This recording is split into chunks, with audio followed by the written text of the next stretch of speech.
बात आज पाकिस्तान के बारे में करेंगे।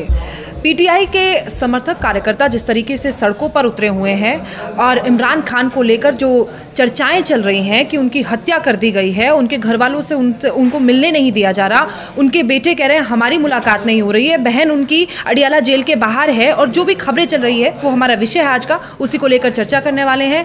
आप देख रहे हैं न्यूज़ 18 JKLH का डिजिटल प्लेटफॉर्म। मैं हूँ आपके साथ प्रिया शर्मा, मेरे साथ मौजूद हैं मेरे वरिष्ठ सहयोगी अभय उपाध्याय जी। पाकिस्तान की हम चर्चा कर रहे थे सर सुबह से, अब क्या कुछ समझें कि उनकी हत्या कर दी गई है, वरना एक तरफ सरकार कह रही है कि मुलाकात अभी भी की जा सकती है, जबकि कोर्ट ने तो कहा था हर हफ्ते मुलाकात होना संभव है, लेकिन कहाँ दिक्कत आ रही है, आपको क्या लगता है? देखिए, ये सचमुच एक बहुत बड़ा रहस्य बना हुआ है कि इमरान खान की स्थिति एक्चुअल है क्या। करीब एक हफ्ते से चर्चा चल रही कि उनकी हत्या कर दी गई है, और उसके बाद एक जो कल इमरान खान के बेटे ने बयान दिया है, उन्होंने बोला कि कुछ ऐसा इरिवर्सिबल अनवांटेड हो गया है वहाँ पर। तो ये उसकी बात बहुत मायने रखती है कि क्या सचमुच इमरान खान के साथ कुछ ऐसा हो गया है जो नहीं होना चाहिए। उसके बाद इमरान खान की बहन ने भी कहा था कि बहुत मुमकिन है कि हो सकता है कि 2 हफ्ते पहले उनकी हत्या कर दी गई हो। मतलब कॉन्फ्लिक्टिंग इन्फॉर्मेशन है, लेकिन है चिंताजनक ही कि इमरान खान के साथ हुआ क्या है दरअसल। और ये भी चर्चा में आपने शुरुआत में बता ही दिया कि अदालत ने भी कहा था कि उनके कानूनन सबको ये अधिकार होता है किसी भी तरीके के कैदी को कि उसके वकील से मिलने दिया जाए, और परिवार से भी मिलने की अनुमति थी, लेकिन पिछले 3-4 हफ्तों से मौजूदा सरकार ने करने नहीं दिया है। अब इसके पीछे वजह बताई जा रही है कि इमरान खान की चूँकि लोकप्रियता बहुत ही ज़्यादा है पाकिस्तान में, अलग अलग कानून लगाकर और धोखे से उनको बंद तो कर दिया गया है, 3 मामलों में उनको सजाएं भी हुई हैं, लेकिन इन सब के बावजूद इमरान खान वहाँ के अवाम के लिए एक हीरो हैं। तो वैसे में और 2023 में जिस तरीके से वहाँ हंगामा हुआ था, विरोध प्रदर्शन हुए थे 9 मई के दिन, उसके बाद से ही वहाँ की सरकार और सेना दोनों डरी हुई है कि अगर इमरान खान बाहर आते हैं या इमरान खान का कम्युनिकेशन बाहर से इस्टेब्लिश होता है तो वो चार्ज कर सकते हैं अपने पीटीआई कार्यकर्ताओं को। और इनफैक्ट जो लोग पीटीआई के सक्रिय कार्यकर्ता नहीं हैं वो भी बहुत गहरी सहानुभूति रखते हैं इमरान खान से।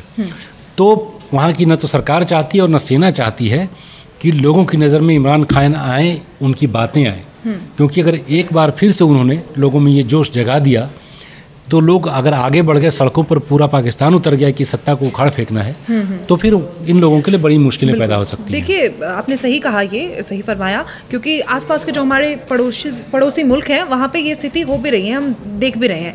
लेकिन आपने एक बात कही कि इमरान खान का बहुत अच्छा माना जाता है उन्हें वहाँ पर, जिस तरीके से उनकी छवि वहाँ बनी हुई है, उसका कारण क्या है? वो एक अच्छे खिलाड़ी हैं ये, या उन्होंने आवाम को उस तरीके से संभाला हुआ था जैसे आवाम चाहती है? क्योंकि अब जो दिख रहा है, CDF की बात को लेकर भी तो सुबह ब्रेकिंग्स आई थी उसमें कि पाकिस्तान पूरी तरीके से सेना द्वारा संचालित देश है।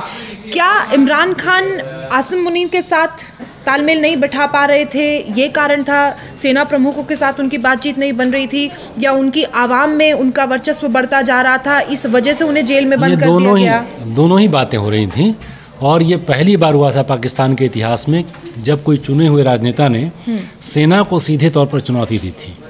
इसके पहले ऐसा कभी हुआ नहीं था। इमरान खान बहुत ही ज़्यादा लोकप्रिय हैं वहाँ पर, हालांकि उनकी भी सरकार बनी थी तो कहा जाता है कि उसमें जनरल बाजवा थे, उनके भी मतलब सेना का समर्थन था ही था, तो उनके बारे में ये भी कहा जाता है। लेकिन धीरे धीरे इमरान खान ने ये कोशिश की कि अगर ये फुल डेमोक्रेसी नहीं हो पाता है पाकिस्तान, तो पाकिस्तान का डेवलपमेंट नहीं हो पाएगा, और इसके लिए सबसे ज़रूरी था सेना की जो पकड़ बनी हुई थी सत्ता पर, उसको कमज़ोर करना। तो इमरान खान ने सीधे सीधे उसको चुनौती दी थी, और पिछले कई दशकों में अगर आप देखें तो इमरान खान ही ऐसे चुने हुए प्रधानमंत्री हैं या थे जिसकी लोकप्रियता बहुत ज़्यादा थी, और लोगों में एक राजनेता से अलग भी एक नेशनल हीरो के तौर पर उनकी पहचान थी। तो लोगों का इमोशनल कनेक्ट भी इमरान खान के साथ बहुत ही ज़बरदस्त रहा है। इसीलिए सेना ज़्यादा डरी हुई थी इमरान खान से, और उसने पूरी कोशिश की कि इमरान खान का ये कनेक्ट जो है अपने लोगों से जो संपर्क है ये नहीं बने। इस्लामाबाद के हालात के बारे में भी बात कर लेते हैं हम, क्योंकि वहाँ के PMLN के नेता जो कह रहे हैं कि हमने तो देखा है, हम तो घूम रहे हैं, इस्लामाबाद में कोई दिक्कत नहीं है, वहाँ धारा 144 तस्वीरें सामने आ रही हैं, आज़ादी के नारे लग रहे हैं, और वो कहते हैं कि ऐसी कोई स्थिति है ही नहीं। वो क्यों छुपाना चाह रहे हैं? नहीं, दरअसल ये ठीक है कि ये एक अपराइजिंग जैसा नहीं है जिसमें शहर की पूरी जनता या रावलपिंडी जहाँ अडियारा जेल के पास उसमें वो बंद है, तो ऐसा नहीं कि पूरी की पूरी जनता सड़कों पर उतर आई है और एक अपराइजिंग या विद्रोह हो गया है सरकार के खिलाफ, वैसा नहीं है। तो उस लिहाज से वो ठीक भी हो सकते हैं कि देखिए मैं घूम रहा हूँ और इस्लामाबाद में ऐसी स्थिति नहीं है, लेकिन कुछ इलाकों में जो ये तहरीक इंसाफ के जो कार्यकर्ता हैं वो तो सड़कों पर हैं ही हैं, और लोगों का भी ठीक है कि खुलकर नहीं आ रहे हैं लोग सामने, लेकिन भीतर ही भीतर उनके मन में एक सिंपैथी तो है ही है इमरान खान को लेकर के। तो इसलिए ये लोग जो भी सत्ताधारी नेता है वो उसको निगेट करने की कोशिश करेंगे, वो यही जाहिर करेंगे कि ऐसा कुछ भी नहीं हो रहा है, और ये महज कुछ 100 या कुछ 100 उनके समर्थक हैं जो ऐसा कर रहे हैं। लेकिन सच्चाई उनको भी पता है कि अगर इस तरीके से इमरान खान को कन्फाइन नहीं किया गया, अब खबर यह है कि उनको वैसे सेल में बंद किया है जिसमें अमूमन भारत की जेल में कल्पना कीजिए आतंकियों को रखा जाता है, जिसमें बाहर से एक परिंदा भी जहाँ पर नहीं मार सके, रोशनी भी नहीं आती है, तो इमरान खान को वैसे बंद करके रखा गया है। तो अगर उनके मन में ये डर नहीं होता तो फिर ऐसा क्यों करते।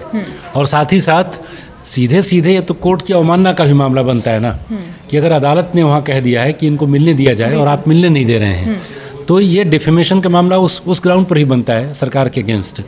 लेकिन अब उसमें इसलिए इमरान खान की बहन अलीमा खान ने एक पिटीशन भी दायर किया है और उसमें यही बातें उन्होंने उठाई हैं, लेकिन मामला वो भी पेंडिंग है। और अभी स्थिति है कि इमरान खान के बारे में किसी को कोई भी पुख्ता जानकारी है नहीं। हाँ, वो हमने सुना था बयान जब कह रहे हैं कि आपने उनके बहन का जिक्र किया, तब PLMN के नेता बोल रहे हैं कि उनको बाल घसीट कर जो खींच कर लाए थे इसी मामले में वो झूठ है।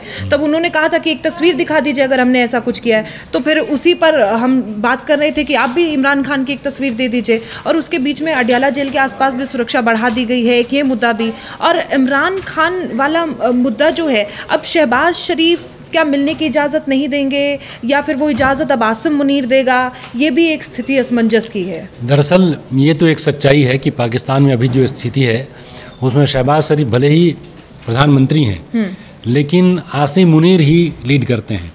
अब अगर इसको कयासबाजी इसलिए नहीं कह सकते, आपको याद होगा कि जब उन्होंने ये ऑपरेशन सिंदूर के बाद ये जब अमेरिका के दौरे पर गए, 2-2.5 महीने के अंदर 2 दौरे हुए, तो उसमें एक बार तो आसिम मुनीर ने अकेले मुलाकात की ट्रंप से, तो वो अंतर्राष्ट्रीय स्तर पर यह संकेत गया कि पाकिस्तान में जो मुख्य जिसके हाथ में पूरे शासन की लगाम है वो आसिम मुनीर ही हैं। ये क्लियर कट उस समय मैसेज गया था। नहीं तो कि एक चुनी हुई सरकार के सामने किसी सेना प्रमुख से अमेरिका जैसे देश का राष्ट्रपति क्यों मिलेगा। बिल्कुल। तो उन्होंने एस्टैब्लिश कर दिया कि ये मुनीर ही हैं जो वहाँ पर असली सत्ता के शीर्ष पर बैठे हुए हैं जी। और बात जहाँ तक शहबाज शरीफ की है, तो एक पपेट की तरह ही वो काम कर रहे हैं, क्योंकि जब इमरान खान जैसा शक्तिशाली प्रधानमंत्री जिसका कि आवाम में इतना सपोर्ट था, उसको उठाकर जेल में बंद किया सकता है, तो शहबाज शरीफ फिर किस खेत की मूली है। नवाज शरीफ भी जेल में ही थे, उनके लिए एक रास्ता छोड़ा गया, वो विदेश चले गए। शहबाज शरीफ जब PM बने तब उसके बाद उनकी वापसी हुई थी नवाज शरीफ की। दरअसल कयास ये भी लगाए जा रहे हैं कि उसी तरीके से इमरान खान पर इतना दबाव बना दिया जाए कि एक अलिखित समझौते पर दोनों आ जाएं, और समझौता ये हो जाए कि इमरान खान के ऊपर सारे चार्जेस को पेंडिंग कर दिया जाएगा और आप यहाँ से छोड़कर विदेश चले जाएं। और मेरी समझ ये कहते हैं कि इमरान खान ऐसा कभी नहीं करने वाले हैं। इमरान खान एक प्लेयर रहे हैं, एक फाइटर रहे हैं, वो पीछे नहीं हटेंगे, वो इस डील को नहीं एक्सेप्ट करेंगे जी। और जब तक ऐसी कोई डेवलपमेंट नहीं होती है, इमरान खान पर संकट तो है ही है, पाकिस्तान में जो कन्फ्यूजन का स्टेट बना हुआ है वो भी बना ही रहेगा। एक आखिरी सवाल, उसके बाद हम हमारी बातचीत को विराम देंगे। पाकिस्तान की आवाम और जो पत्रकार हैं उनकी तरफ से भी कुछ लोगों का कहना है कि शहबाज शरीफ की जब सरकार चुनी गई थी तो कहीं ना कहीं मानना था कि बेहतर काम किया जाएगा, लेकिन उम्मीद नहीं थी जो आपने जिक्र किया कि पपेट प्रधानमंत्री के तौर पर वो सामने आएंगे। इसके अलावा chief defence of force CDF को लेकर भी हम जब बातचीत कर रहे थे, 27th अमेंडमेंट की बात चल रही थी कि आसिम मुनीर को अब फील्ड मार्शल का दर्जा से ऊपर CDF का दर्जा दिया जाएगा, और हो सकता है 28th अमेंडमेंट भी कर दिया जाए, 2035 तक भी वो रहें। और अगर ऐसा होता है तो क्या? दरअसल वही है कि डेमोक्रेसी का नकाब भर रह जाएगा और पूरी की पूरी शासन व्यवस्था वो सैन्य शासन में बदल जाएगी। तो आगे जो उनका अमेंडमेंट करना हो करें, उसको कानूनी है ना जामा पहनाएं, लेकिन सच्चाई यही है कि आसिम मुनीर ही दरअसल चीज़ों को लीड कर रहे हैं और इसीलिए पहले वो उनको फील्ड मार्शल बनाया गया और सीडीएफ की बात चल रही है। नहीं तो ऐसा उन्होंने कौन सा चमत्कार क्या कर दिया, उन्होंने ऑपरेशन सिंदूर के ही बहाने उनको फील्ड मार्शल बनाया गया था। ये सच्चाई हम लोग जानते हैं और पूरी दुनिया जानती है कि ऑपरेशन सिंदूर में दरअसल हुआ क्या था। बिल्कुल डिसाइसिव अगर कुछ एक बात न भी बोलें तो कम से कम ये तो नहीं था कि पाकिस्तान जो क्लेम कर रहा है उसका लेश मात्र भी 2% भी उसमें सच्चाई हो। लेकिन उसी झूठ का सहारा लेकर जब वो फील्ड मार्शल बन सकते हैं तो सीडीए भी बन सकते हैं।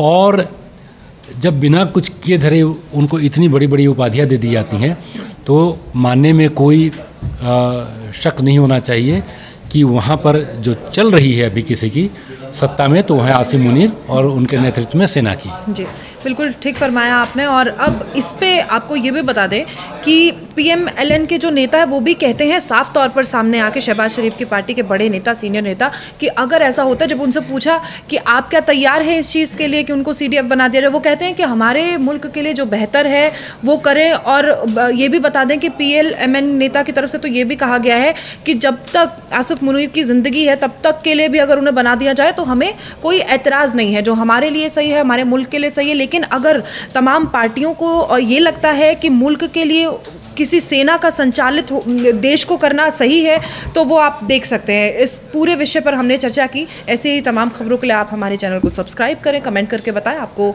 हमारा पॉडकास्ट कैसा लगा। धन्यवाद।